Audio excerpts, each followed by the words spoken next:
Welcome into the Autzen Audibles podcast. Eric Scopel's on the show with me. I'm Matt Preem. It's a Friday. We're talking some Oregon basketball, some portal discussion. The Final Four for the women's team starts today. For the women's side, the men's side, the Final Four will play on Saturday. National championship for the women on Sunday, and the national championship for the men will be on Monday. Unfortunately, Oregon's not in either of those. Hopefully, they get back to that point in the very near future. But we're talking roster management, roster changes. And for today's show, we'll do a women's one here probably next week with the Final Four and the women. Some things have kind of slowed down a little bit there. Eric, maybe you just give a quick synopsis of maybe your idea of why that's happened. Yeah, I think they're so they're going to be hosting visits, it sounds like. And I think they've got some scheduled, and I want to get into names when we can talk about them. But Kelly, I believe, is going to be down in the Final Four because his son is one of the coaches on the Florida staff. And so they're maybe a little preoccupied with that at the moment. Yeah, so we'll get to the women's side, what's moving, because there are pieces moving. Yes. And Eric has covered that on duckterritory.com. There's some names to track. Go there if you want the in-depth piece. Here on the show, we'll probably dive into it next week. But for the men, we have enough where we could do two shows, quite honestly, of information that's happened in the last week or so.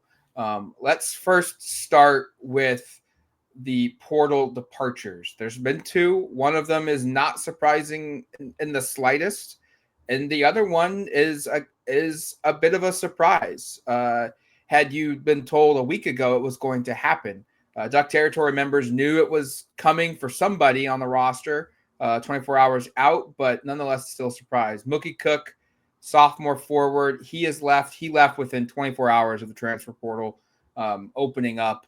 29 career games over 2 years at Oregon, averaged just 1.1 points, half a rebound, and 4.3 minutes per game this season. 0 starts to his name in his career. Played just a career high 16 minutes, which was, I think, the second game of the season this year in early November. He scored 6 points in that game, and then he scored 6 points for career highs against Liberty in the NCAA tournament first round.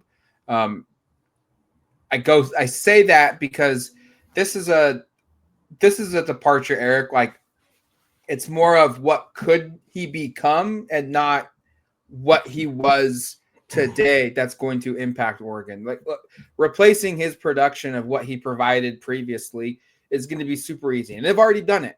But what stings is you don't get to see what could come down the road in year 3, year 4, because he redshirted last year, year 5 in college basketball to play out at Oregon. And quite honestly, like, as someone who's covered him, Eric, you're more of the perspective of watching as from an outsider's perspective. I don't think there was much of a chance he was going to have a 25-minute per game role next season either. He was behind. Yeah, and this was somebody, though, you did see glimpses of it, right? Like, I think in the NCAA tournament against Liberty, hits a couple of threes. That was encouraging because the offense was always the question mark. You saw the defensive traits show up all the time. Actually had a pretty significant block, I think, against Arizona. It wasn't late in the game, but it was a nice play that kind of created some momentum. So, and at times this year, he was somebody they brought in off the bench for not only just to play defense for like a couple possessions, but like for one possession a couple of times. And just bring him in, spearhead that press, force a turnover, take him back out because the offense wasn't there. And so I agree that, this is not a player, obviously, that they were getting much out of this past year. In the past couple of years, you feel for the kid because the injuries the first year's kind of derailed everything.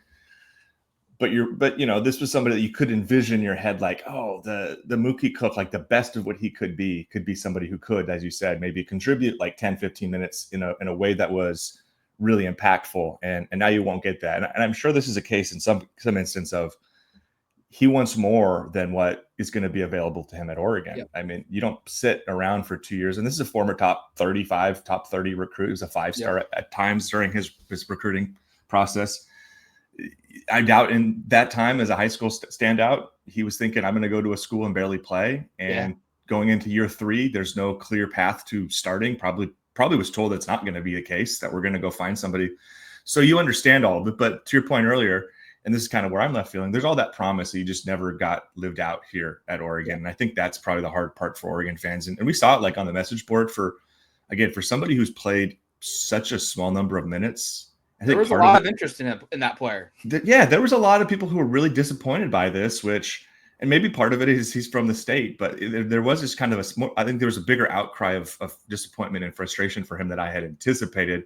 Again, given what you helped run through earlier and kind of what I did myself here a second ago, the lack of real production and involvement on the last couple teams. And some of it's unfair to him. He did get hurt prior to his time at Oregon. He got hurt in an all-star game as a high school senior in like April or May.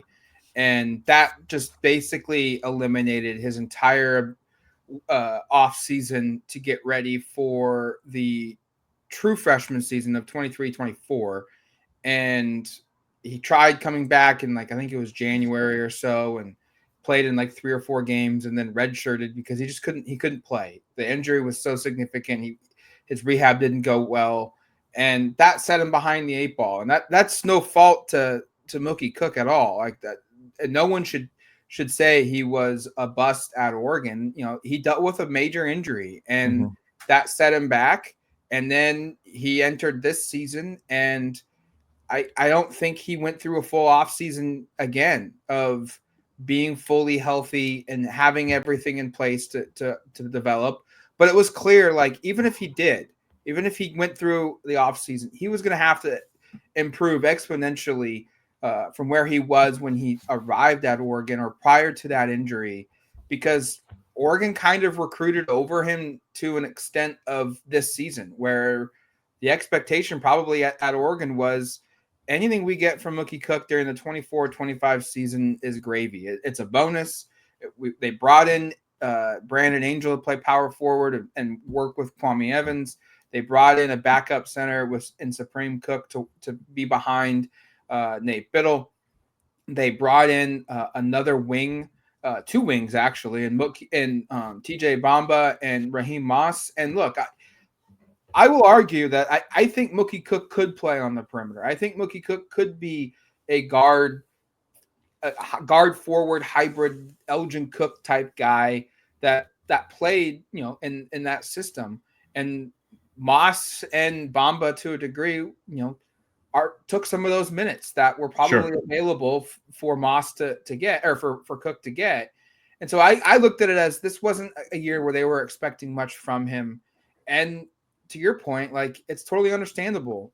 This is a kid who hasn't played a lot of basketball in 2 years, wants to get on the court, wants to be able to start showing what he can do, wants to start developing because he needs time on the court. And he's looking elsewhere. He was at San Francisco this week for an official visit. We'll see if anything comes out of that or if he continues to take visits after the Final Four. But when the dead period opens back up again. But nonetheless, it's one that stings just because you don't get to see the end result. And I think the end result for Mookie Cook could be something pretty cool. It just won't be, unfortunately, at Oregon. The next one is the surprise, and that's Jadrien Tracy. He has entered the portal. Unlike Mookie Cook, I do think he has the option to return to Oregon if Oregon could convince him. I'm not reporting that hey, it's leading that way. Oh yeah, he goes in the portal 2 days ago. You're not going to say, I think he's coming back. That would be strange. I don't think Oregon would take Mookie Cook back. I do think they would try to see if they can win over Jadrien Tracy to get him to come back. And maybe they would do it for Mookie Cook if he's okay with the role. But sure, I think there's probably a better chance with Jadrien that if there is one, that he comes back. But it's a surprise because before the Liberty game, he went on record. Yeah, I'm coming back. I'm excited. I like Coach Altman. I like being here. I like being a Duck. And this is a guy that you look at the practices, so you go to the games, you see the team in their community engagement events, whether it's showing up at Autzen or they make an appearance at some food drive or they go do some community service thing, and you see it on social media. There's a common player in all those public appearances. It's Jadrien Tracy. He genuinely loved being at Oregon. He was the guy that on the team was I'm a fan of Oregon and I play for the Ducks. he said he was coming back. He's hit the portal. It's a surprising move. 36 games last year, 22 starts, 35 games, all the games. The last 2 seasons, he started 16, so about half of them this year. Averaged slightly lower numbers as a senior than he did as a junior. 6.9 points, 2.8 rebounds, 1.7 assists per game. He was a solid 3-point shooter, 34%. I wouldn't say he was an elite 3-point shooter, but the reason why this stings is he was one of those like glue guys, the tangible. Absolutely. Yep. One of the guys that you knew was going to connect with everybody, would be a good teammate, would be a good locker room guy, would be a leader. I mean, he was often talked about as one of the guys that would do the pregame speeches, or they huddle together in the middle of the game, and he kind of hammers home the messages that the Altman typically will tell the team in the huddle on the sideline. This is a surprising one, and it's not one that Oregon can't overcome, but he has 2 years of history in the system, and he knows how to play with Jackson Shelstead because he's done it now for 2 years. He knows how to play with Nate Biddle because he's done it for 2 years. He knows how to play with Kwame Evans. He's done it for 2 years. Like, this is a guy that knows the buttons to push with those players. This is a guy that knows the buttons to push with the coaching staff. The coaching staff knows the buttons to push him to motivate. And all that stuff also matters. And now you're going to have to retrain. You're going to have to relearn all the chemistry stuff that comes with adding a new player. Because look, what he brought to the table, you can go and find in the portal. And they've already found a commitment from a guy in the portal. But the history and the experience, you can't replace that, and that's where it's going to get missed. Yeah, it felt like he was one of 4 staples that we thought set to return. And to your point, as a glue guy, I think the thing that kind of stuck out to me was he was sort of a jack of all trades. Like he was pretty good at everything. I don't know if there was anything he was necessarily like elite at, but he could get to the rim on a straight line drive. As you said, he could shoot the 3 at a pretty decent clip. He could create his own shot, not your best individual creator, but like certainly a serviceable one where if the ball found him at the end of a shot clock, you weren't terrified that he was going to be the one putting the ball up in a big spot. And then defensively, like that was somebody who oftentimes drew some of the opposing teams better perimeter players. He could defend maybe a little, maybe a position line up, so he could defend some power forward. So just somebody who provided you a lot of like versatility, kind of in baseball, you get like utility players or 5-tool players. Like, I'm not going to say he was necessarily elite at anything, but I always thought Bam Tracy was somebody who just provided just a lot across the board. And you're right that I think they'll be able to figure this out through the portal and find somebody of equal skill set. But I know this is a player they wanted back, and for good reason. And to your point about the continuity part, if he doesn't end up at Oregon, it could be just 3 players basically who were core parts of this last year's team back. And fortunately, it's probably the 3 best players possible to return. But you'd love to be able to build a team where you've got 6 or 7 guys, but that wasn't going to be the case. You were hoping it was going to be 4 that you were building around with Bam, and now it's 3. I just think that, you're right, that part, I think it hurts the cohesion, and that's such an overlooked part in college basketball. And I don't want to go on a longer thing. It just kind of stinks where you had a spot where a guy clearly likes being at a place and ends up going somewhere else, and you're kind of left going like, what's really the motivation, and is this really what's best for the sport? But that's a longer diatribe for a later show, probably.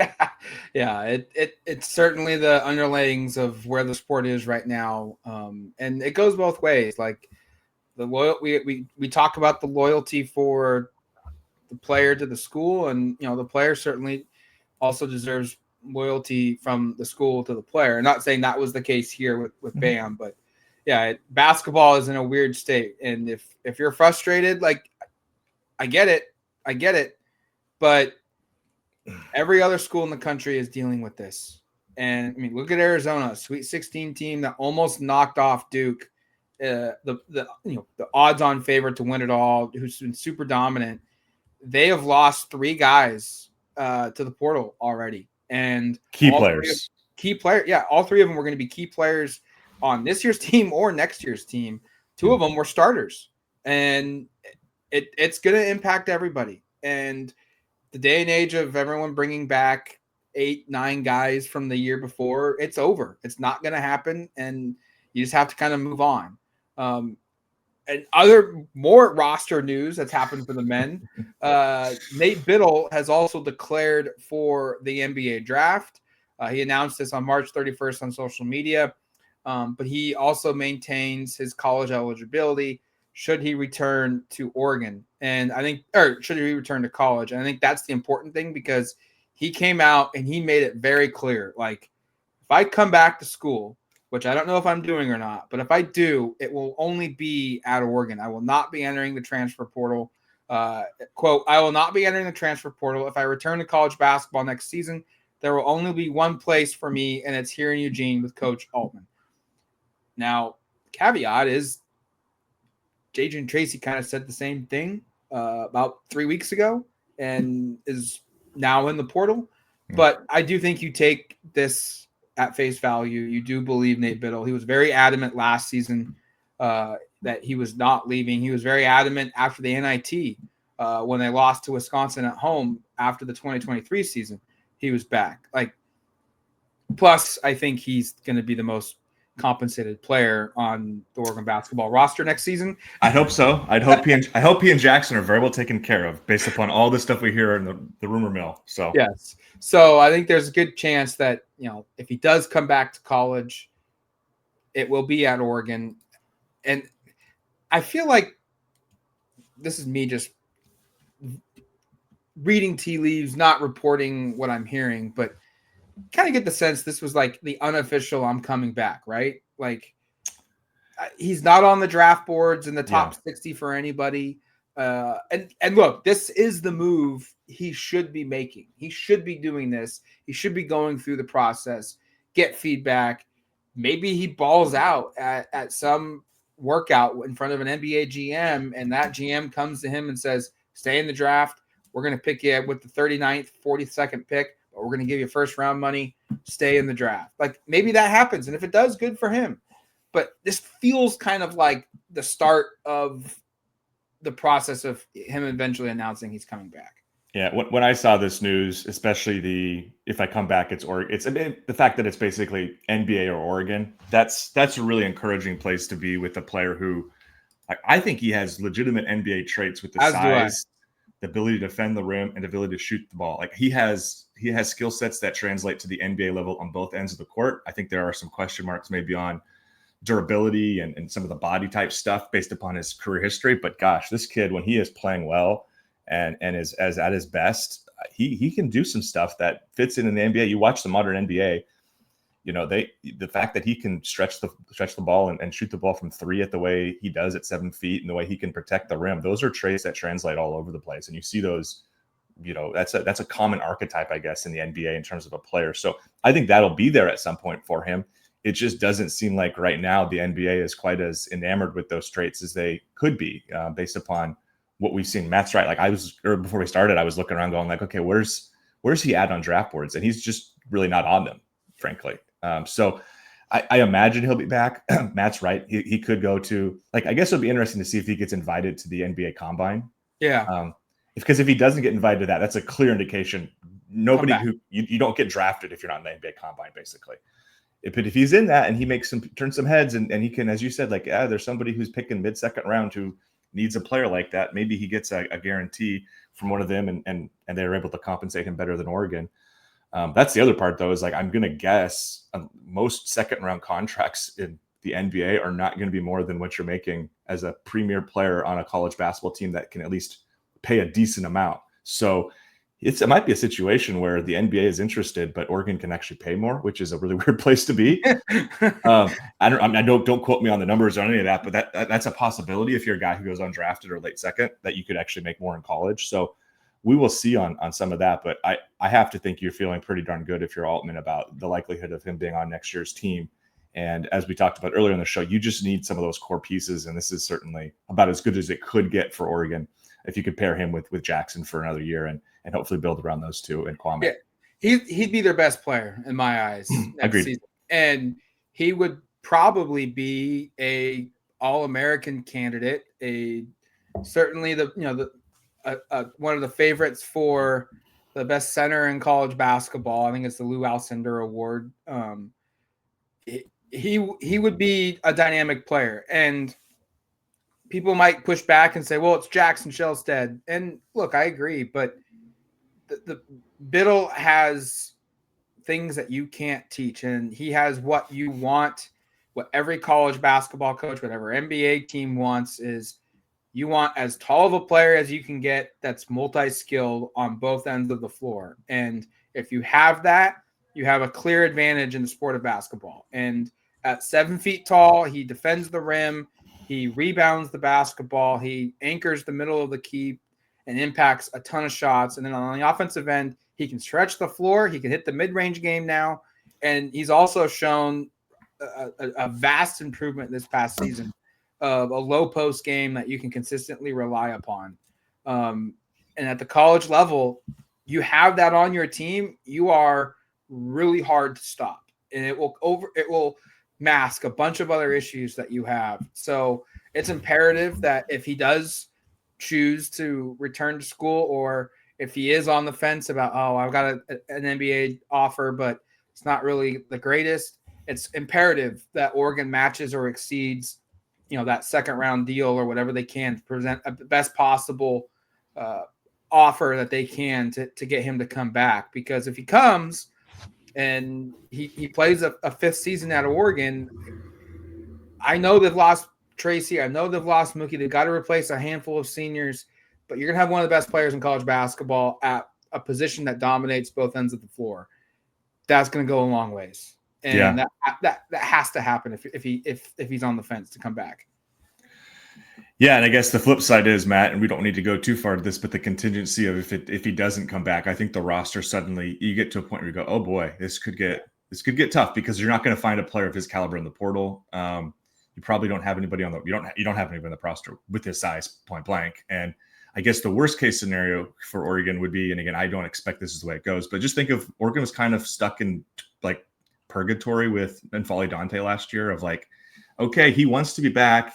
The NCAA just doesn't really know what it wants, and it just kind of dragged on, and they ultimately ended up getting Supreme Cook. But there was a window there, Matt, I think, where they could have maybe upgraded or gotten a little better piece there. Marui.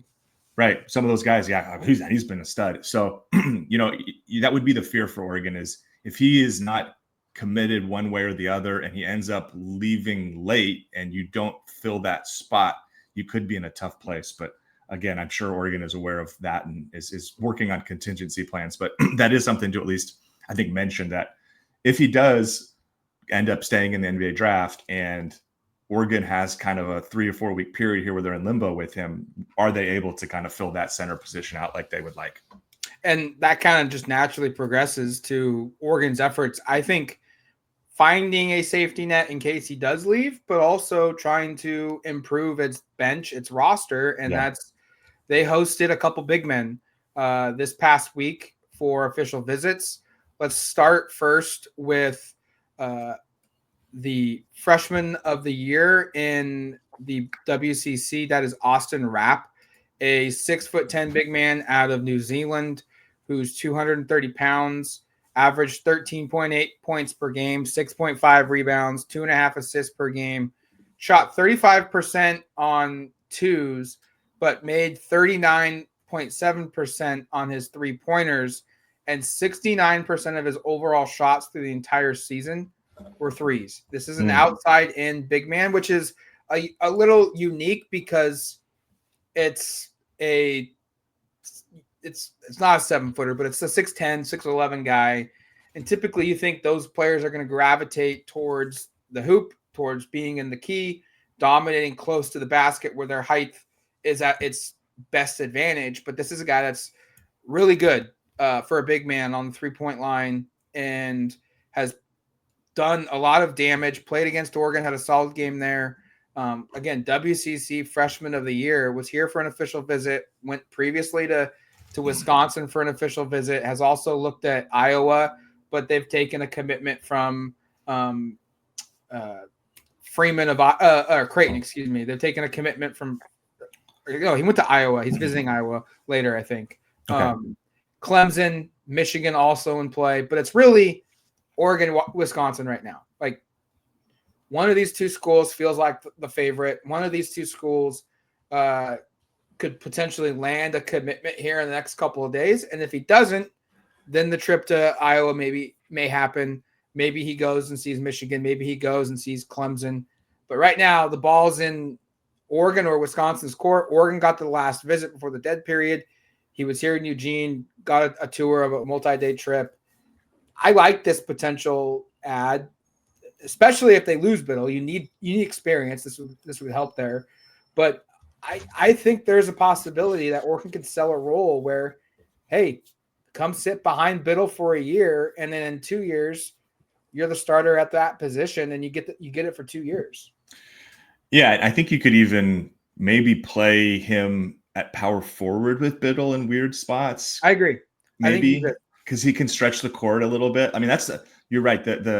That's one of the weirder splits I've seen for a 6'10" player at the college level who plays in the post on deep. You know what I mean? Like who's like primarily built like a big man, right? Because you see 6'10", like a Cooper Flag is like almost 6'10", and he's on the perimeter handling. It's a very unique thing where you've got almost 8 3-point attempts for a kid who, again, is a post player primarily in terms of just body type. But his offensive game doesn't look like it. I think that could pair really well with this team, frankly, having another stretch for like we thought Brandon Angel could provide some of that. It really wasn't consistent. Obviously, Kwame Evans at times has shown that, but I think his career 3-point percentage is below 30. So I think that fit makes a lot of sense. I also wonder if what I was just getting at a moment ago, like what does that do? Like if Wisconsin's able to offer him a spot where he can maybe start and Oregon is kind of saying, well, if Nate doesn't come back, you'd certainly be our center. But if he does come back, you're our third big along with Kwame and Nate, and you're going to have to wait a year. Like how patient is he? That would be the interesting thing. I mean, in Oregon's favor is the not a lot of moving costs. Just drive on down I-5. You don't have to worry about moving across the country to a new place. But part of me does kind of wonder how much that's going to play into it. What's the pitch from Wisconsin in terms of opportunity as opposed to Oregon, I guess. I should note he's Australian, not New Zealand. I just want to make that clear. He's from Australia. Nonetheless, I agree. Like that's Oregon's gonna have to do a real hard sell job if Biddle comes back because Wisconsin needs a starting power forward or a starting center, one of the two. They're losing one of their two guys. They both were 7-footers last year. Yeah. And so you need to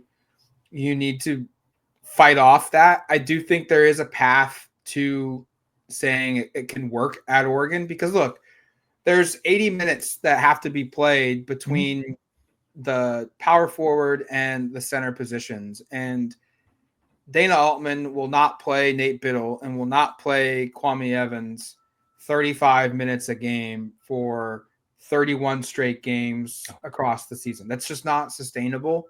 It's more like probably 22 to 27, somewhere around there, minutes per game from November to probably middle of February.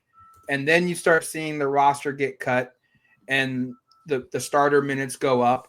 But I look at it and say, like, there's enough minutes for Austin Rapp to get.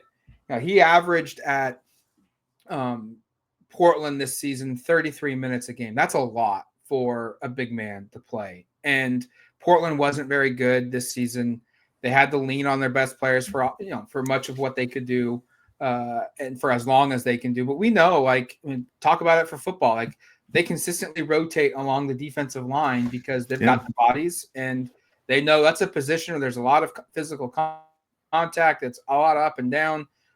You're getting off the ground a lot. And the more you can rotate and keep guys fresh, the better everyone's going to play. And that's what Oregon will offer. Like, yeah, your minutes are going to go down. Your minutes might go down by 15, or they might go down by 14 or 13 minutes. But your production and your efficiency is probably going to skyrocket because you're not having to play 33 minutes and take possessions off defensively or offensively because you need to catch your breath. But I do think there is a path where Oregon could sit here and say, like, we need 3 guys to essentially play about 25 minutes a game come the end of the season, whether it's March in the tournament play or March in the regular season. And I think they can field a very competitive team with a Biddle, an Evans, and a Rapp. And what's interesting is I think all 3 of them can play together. You can play Rapp at center with Evans at power forward. I think you can play Rapp at power forward with Biddle at center. And I think you could probably get away with, hey, Kwame, you're a better matchup with the center back defensively. You're going to sit down low, and Austin, you're going to be the power forward. Or I don't think Biddle will spend much time at power forward, but I think you can get around with these guys playing together on the court, and then it's just finding a fourth big man to kind of clean up the extra minutes, what Supreme Cook did this past season.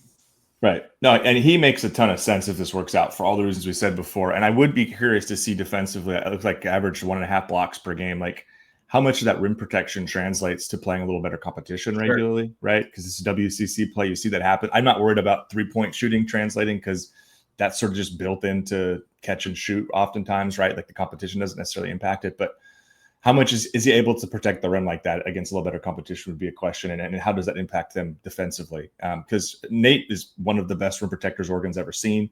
Kwame has moments where he's really impactful defensively, guarding a bunch of different players. Like there's been times this year where he's really defended well on the perimeter. There's been times where it hasn't worked out. I'd just be curious to see how all that translates. I guess defensively, I'd have more questions than offense about how he fits. So I did the numbers really quickly. He played 6 games against tournament teams that are NCAA tournament teams: Oregon, Pepperdine, and then not Pepperdine, Oregon, St. Mary's, and Gonzaga. Okay.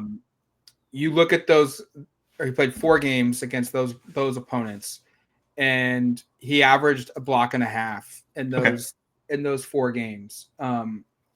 So the numbers would translate where, against better competition or the best competition he faced all season, he performed at a high level. And then I would argue like Oregon State is probably, I know their record wasn't necessarily reflective of it, but they probably had better rosters than a majority of the WCC. Yeah. And he had good games against them, and he also had good games against Washington State, two former Pac-12 schools that still had decent rosters going into the WCC. So, but the counterpoint is that's going to be every night though. And he's going to see far better athletes. And does that quickly happen? But 1.5 blocks in the 4 games he did play against tournament teams, like held up to a season average. Also, Oregon brought in a big man from France, Paul Mbaya. There's not much to know about him. In his game, he does play at a pro level across the pond in France at the U21 league, in the French pro league. Averages 16 points, 11 rebounds, 3.2 blocks, 1.2 steals, shot 70% on 2-point field goals, and made 57% of his free throws in about 20 games this season over in the French under 21 league. We should note, like, this is Washington had a big man that redshirted this past season, was supposed to be a high level player from there. I think this is the same league that Giannis Antetokounmpo played for a couple years ago. Like, obviously he didn't get drafted out of this league, but he started in that French league. So there's good competition here. I have no idea how it translates to the Power 5 level, but he's playing against similar age guys that he would be playing against here in the States, and the numbers are pretty good. I think you like the size at 6'11". He's 220 pounds or 230 pounds. He's probably going to be a lot of potential. I have heard that Oregon looks at him and says, this is a guy that's very similar to where N'Faly Dante was when he arrived as a true freshman, or I should say as his sophomore season in 2020, 2021, when he got hurt as a sophomore, like 8 games in. He was having a really good year, but that's kind of where they view him as, like, hey, this could be a really solid piece. Wouldn't surprise me in the slightest if he plays, if he comes to Oregon. Let's say they get Austin Rapp as well. It wouldn't be the slightest surprise that he's a 25 out of 31 regular season game participant, sees 7 to 10 minutes a game, has a couple games where he's really good, has a couple games where he's really bad. it also wouldn't surprise me if Oregon could convince him to redshirt and go through the year and just develop and adjust himself to the American game. And for listeners, he'd be a freshman, right? Yes. Eligibility wise. Okay. Yeah. I thought so. I just wanted to confirm that for listeners. And then the other thing I just was looking up here, you mentioned kind of an uncertainty about how his game may translate. I was just looking at it. I was looking at photos and going, this guy's got really long arms. Have you seen what his wingspan is listed at? It's like 7'9", I think. 7 to 8 is what they said on the website I pulled up. There was like a draft site. Ridiculous. So that part translates. That is the guy standing up and almost getting his hands over the rim kind of height, and like that 6'10" with that kind of wingspan. So those are the traits that the NBA loves. Those are the traits that can be difference makers in college. You're right. I think it's this happens all the time where there's a guy who comes over from Europe, and it's like it really can go one of two ways. It can either be way outperform that and get drafted really high, like we see that happen sometimes, and other times it's like you said, the kid at Washington, where shows up, there's a lot of skills, a lot of like interesting traits, but they just aren't ready to compete. I just don't know what you're getting necessarily from him, but gosh, stand that guy up and have him put his hands up and stand in the key. That's going to be something at least impactful on defense. Yeah. Dominique Diomande is the Washington player. He redshirted. He joined the team in January of this past season. He averaged really similar numbers, 16 points. He did average 6 rebounds, 2 assists, 1.8 steals in the same league. He hit the portal and quickly landed at, I think, BYU. He had plenty of high major offers, though. Like, he redshirted for a bad Washington team. And when he hit the portal, everybody that was a Power 5 school, I shouldn't say everybody, but a lot of the elite teams had high interest in him before he landed with the BYU Cougars. And he's a small forward. He's not a center. But nonetheless, like, talent translates to the college game where Power 5 schools are interested. We'll see what happens with him next. We don't know of any other visits, which is good news for Oregon. Look, speculating, wouldn't be surprised if Oregon lands a commitment from him, because you can sell him on a clear idea of a career path, and you're probably going to play 5 to 10 minutes, and that could expand to 15 to 20 if a couple things don't go our way with Nate Biddle returning. If he returns, you become the fourth forward. You're a freshman. You've got time to develop.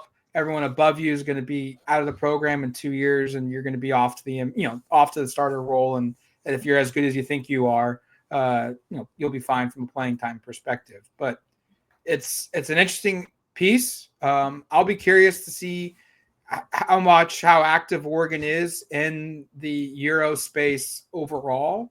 We've certainly heard some rumors of other names in the Euro area that Oregon's recruiting. Nothing has materialized yet. We'll see if it does. More players are popping up.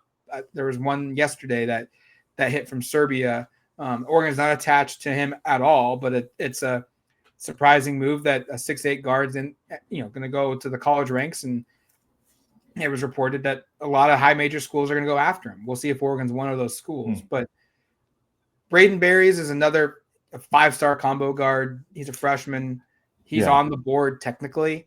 Oregon's a finalist, one of the 5 schools in the mix, but I think he's going to land at Arizona, or he's going to stay in his home state of California and play for USC. I think those are probably the 2 likely options, but you never know. Maybe the roster movement with Mookie Cook gone and Jadrien Tracy gone, and maybe missing out on a portal guard already. Like, maybe they decide, no, we're going to go all in, and we're going to increase your offer, and we're going to bring you in. Maybe that happens. I don't know. But what we do know is they've landed a commitment too.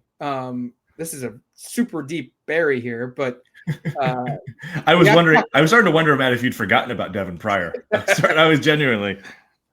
I just don't want to make too much about it, because Sure. They've landed a commitment from sophomore Devin Pryor from Texas, a former 3-star prospect coming out of the high school ranks who did enroll early. So this technically should be his freshman season. 6'7", 185 pounds, from Houston, Texas. And it's a very similar Mookie Cook situation from a Texas perspective. And this is why I don't want to overblow it too much, but nonetheless, it's a good ad. It's a solid piece from a developmental standpoint. 3.2 points per game, 2.0 rebounds, shot 51, almost 52% from the field, made just 18% of his three-pointers this season, but he didn't attempt a ton. No. And his free throw percentage is really good, 81%, which tells you there's a shooter in there. It just needs to just go through the offseason of development, and it'll start to show himself. But nonetheless, a 6'7" guy. He's committed to Oregon, and this is a guy that I think kind of fills, prior to Jadrien Tracy's departure, what Mookie Cook's role was probably going to be next season. Now it could expand with Jadrien Tracy being gone. I watched, you see the stats, and this was the response we saw on our message board at Matt was, what are they doing? This guy, he only averaged 3 points. I saw someone be like, I could average 3 points. You get to those kind of silly comments. But then when you watch the tape and you kind of dig in more, and the added context of what Matt said of like, this was a guy who probably shouldn't have been playing college basketball a couple of years ago, but he did the Kyler Casper kind of equivalent of coming here early, even though you're probably not ready to be much of a contributor. But this guy looks a lot like Mookie Cook. Like, honestly, just like if you go watch the tape, like same kind of things pop that are positive. Like 6'7", really long arms. I don't have a wingspan on him, but it's got to be close to 7 feet, if not more. Explosive athlete, a lot of plays where his head, and part of it is he has an afro in some of the clips, but his afro is touching the rim part of the time. Primarily makes plays in transition, off of cuts, off of straight line drives. I'd say most of what he does happened at the rim. Showed a little bit of mid-range stuff in terms of making shots there from the highlights that I saw, but ultimately like fits a very similar role, I think, to Mookie, where it's like you bring this guy and you say he's hopefully going to make an impact on defense, force some turnovers, block some shots, and then if you get him out in transition, he's going to have 1 or 2 plays a night if he's playing big enough minutes where you go, wow, that was the dunk of the day, like the dunk of the evening kind of thing, because that's the sort of athlete you're getting here. And I think the fit could be also really a positive in terms of like all those backdoor lobs that they throw that Oregon. I mean, that's what my memories of both Jordan Bell and Kenny Wooten on offense was basically just backdoor lob dunks. Yeah. And Pryor's, I know, plays kind of a different position because he's more of like a small forward, but they could probably figure out ways to position him where they can run similar actions, and he would be just as effective, because this is a guy, you talk about like high pointing in football. That's what this guy does. He just gets up there, you throw it high enough, he goes and gets it and puts it down. So I like all that stuff. I'm really curious to your point, Matt, of like, I think when they initially brought him in, this is the Mookie Cook replacement of, we'll sell him on playing 10, 15 minutes a game, being that defensive impact guy, finishing some shots, blah, blah, blah. With Jadrien Tracy leaving, though, is this somebody they could see developing into like a 15 to 25 minute per game guy? Maybe not a starter, but like a really important guy off the bench. That, I think, becomes more the question now. And is he ready for that? That's a good question.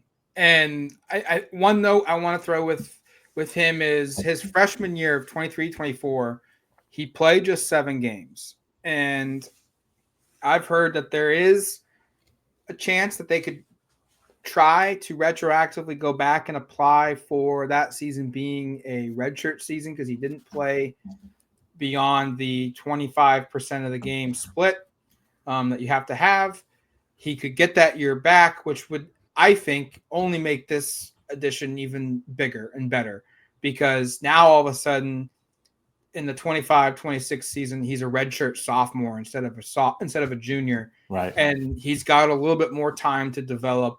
His age is going to catch up to where he should be at from a college standpoint, because he entered college ball a year early. But nonetheless, like, the intangibles are there. He's got the things that are really hard to develop: the athleticism, the wingspan, the height. Like, those things you can't change, but the athleticism you can, to a degree. Now it's, can you mold this guy into something, into a player that's better than he was at the Texas level? And I think you look at Oregon and the track record that they have had with Jermaine Couisnard from year 1 to year 2, TJ Bamba this season, where he went from a defensive standpoint. I think you look at Jadrien Tracy in particular, of where he was when he showed up, where he was when he leaves. Oregon has a good history of developing these wing guys into being better players down the road in certain aspects of their game. And I think Pryor's one that stays committed. He's here for a year or two. Good chance he's going to be a much better player than he was for the Texas Longhorns. And it's a good ad. It's a good depth piece. And those are just as important as finding the elite guy that you need to find. And that's the key for I think fans who are disappointed of that. The attention of this was to add depth to your bench, and you need that. This is not somebody you brought in like they weren't propping this up as a starting small forward that they had signed. This guy's coming in for depth. Maybe he'll ultimately develop into that. And to your point, Matt, of development, like it's all offense for me. Like get this guy in the gym, see if you can get that 3-point shot up, see if you can, because he showed a little bit of like off the dribble jump shooting on the highlights that I saw. Like see if you can get that more consistent. And if this can become a guy who maybe can average 6 to 8 points per game off the bench with that defensive intensity and the size, like that becomes a really valuable player for you. And real quick, I just want to say, like, to your point of the fan base being a little taken back of really this is the guy. If he was your third or fourth verbal commitment, everyone would be talking about him in a much different light. Everyone would be super excited. But because he was the first verbal commitment, everyone thinks this is their number one guy. That's not the case. They were after bigger names. I'll say it. Like, there was significant traffic with Josh Dix of Iowa trying to get him on campus last weekend for an official visit. Was one of the top 5 transfer portal players available, and it didn't materialize. They tried like heck. It almost happened a couple times. He's since committed to Creighton with a teammate of his who's also BJ Freeman, who's also landed at Creighton from Iowa. But nonetheless, like they're involved with bigger names, and there are names that we can't release. That was one of them that they were really close to getting on campus. And I feel like if you get a guy on campus in the portal era, that's a clear indicator of you are one of the top choices that this player is looking at. We've got a list of other names that we know they're attached to, that we think they're attached to, that we expect them to be attached to. That list will get updated here in the next day or two. You can go to deckterritory.com to read that as more. But for now, like that's where Oregon basketball is at from a men's perspective.